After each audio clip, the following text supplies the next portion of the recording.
आज हम लोग कर रहे हैं एक्सपेंडिचर मेथड।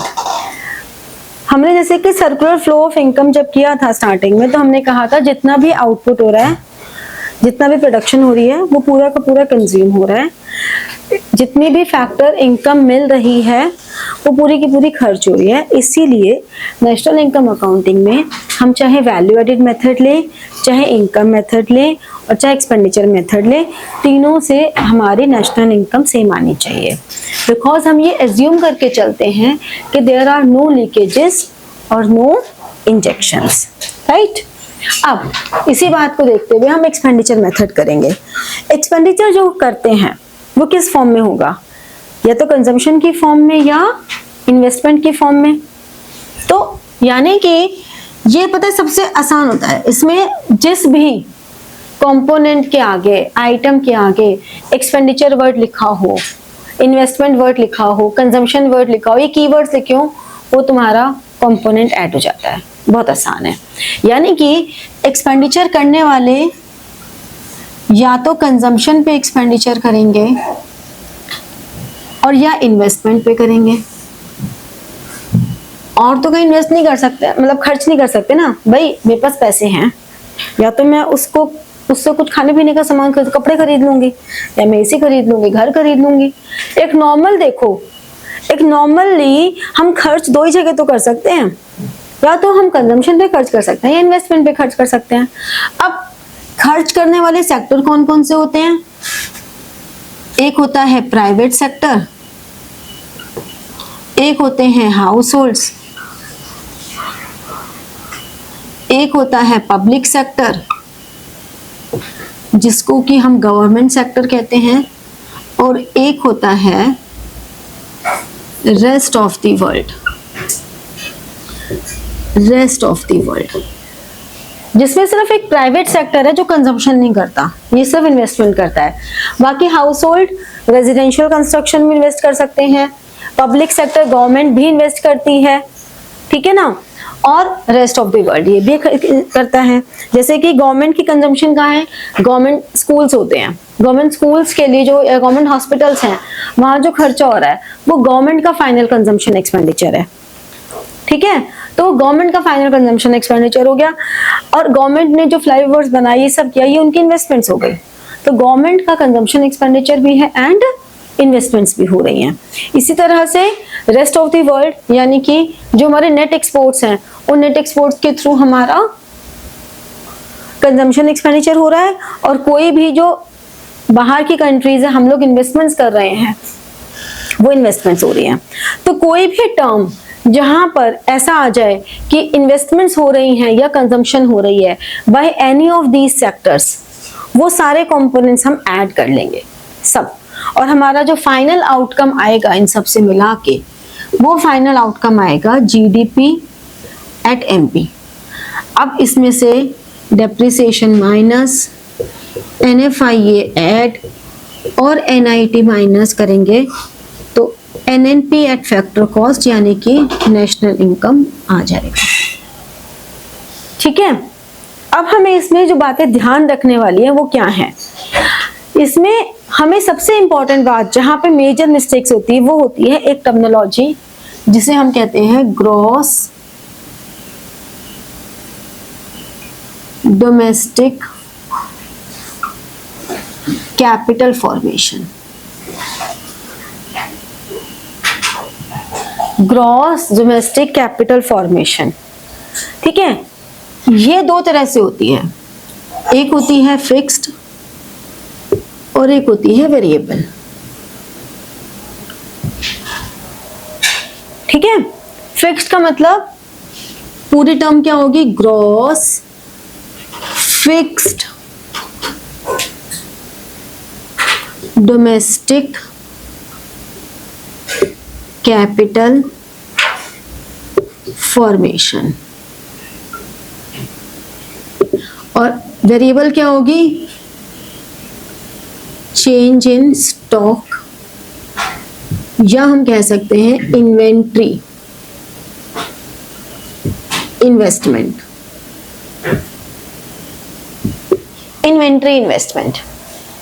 ठीक है।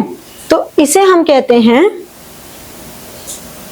Gross domestic capital formation. अब वही वाली बात ध्यान रखनी है कि अगर क्वेश्चन में फिक्स्ड कैपिटल फॉर्मेशन दिया हुआ है तो हमें चेंज इन स्टॉक ऐड करना पड़ेगा। अगर हमें ग्रॉस डोमेस्टिक कैपिटल फॉर्मेशन दिया हुआ है तो हमें फिक्स्ड वाले को इग्नोर करना होगा। एक तो ये ध्यान रखना है। दूसरा, किसी भी तरह के इन्वेस्टमेंट्स, इफ एनी इन्वेस्टमेंट, चाहे वो कोई भी हो, if any investment given net instead of gross, अगर हमें कोई भी, जैसे कि ग्रॉस डोमेस्टिक कैपिटल फॉर्मेशन है, ये नेट दी हुई है, पब्लिक इन्वेस्टमेंट्स है, ये नेट दी हुई है, ठीक है, कोई भी इन्वेस्टमेंट्स अगर नेट पे दी हुई है instead of gross, then outcome will be NDP at MP.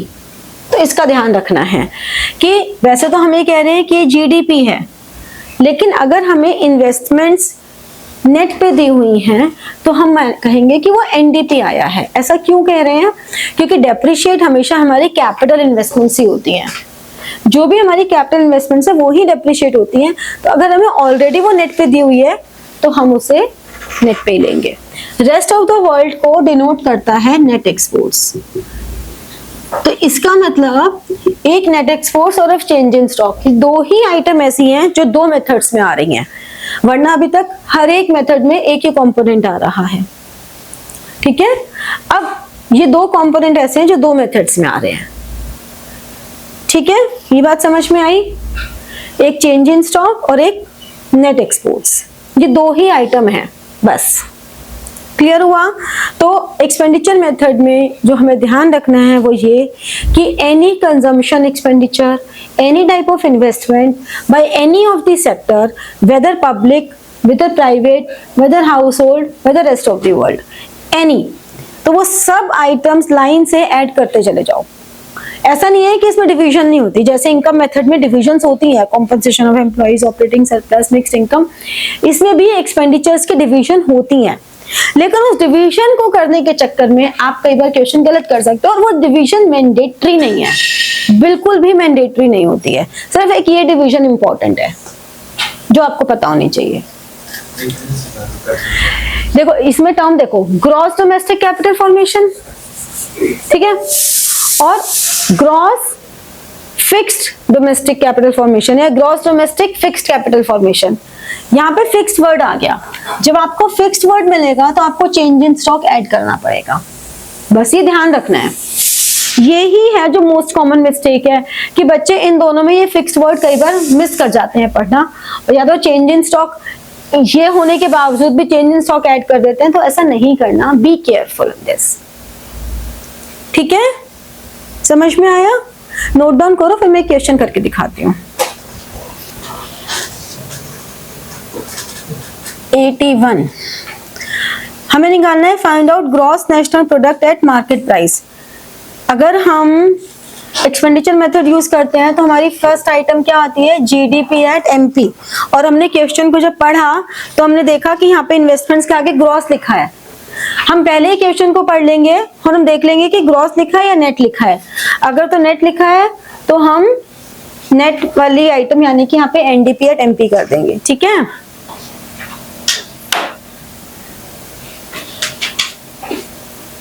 तो एक्सपेंडिचर मेथड जब हम करते हैं तो हमें पहले क्वेश्चन को पढ़ लेना। हमने पहले पढ़ा, इसमें हम पढ़ के हमें समझ में आ गया जीडीपी एट मार्केट प्राइस आएगा।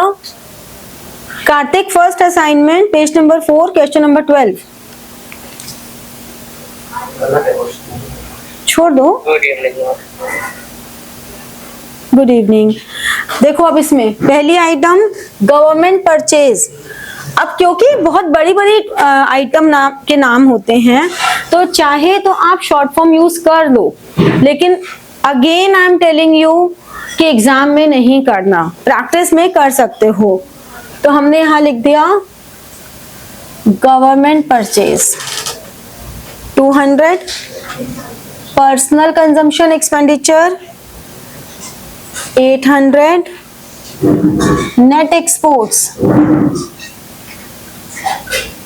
Net exports 50 minus 60, cross business fixed investment 150, gross residential construction investment 10, gross public investment 50। अब देखो हमें ऊपर लिखा था बिजनेस फिक्स्ड इन्वेस्टमेंट, अब क्योंकि वहां पे फिक्स दिया हुआ है तो हम इन्वेंट्री इन्वेस्टमेंट को भी कंसिडर करेंगे 20। तो कितना हो गया 800 माइनस 10 और प्लस 230, तो ये आ गया 1020। ठीक है, अब हमें क्या चाहिए जीएनपी एट मार्केट प्राइस, तो GDP at market price plus NFIA that is 1020 plus NFIA कितना है हमेशा अपना जो फॉर्मेट है उसी को फॉलो करो, क्योंकि हम एनएफआईए प्लस करते हैं तो आप प्लस ही लगाओ, माइनस की फिगर है ब्रैकेट में लिख दो। गड़बड़ क्या कर देते हैं, इसको माइनस ही कर देते हैं और फिर माइनस माइनस, मतलब कैलकुलेशन मिस्टेक इसलिए होता है क्योंकि हम शॉर्टकट्स लेना चाहते हैं। शॉर्टकट्स मत लो। रुपीज कुछ कैलकुलेशन मिस्टेक हुई क्या? 800 प्लस हाँ 1000 तो 1210। ठीक है, समझ में आया कैसे करना है? नोट डाउन करो। तो like, share and press the bell button for getting your notifications and comment.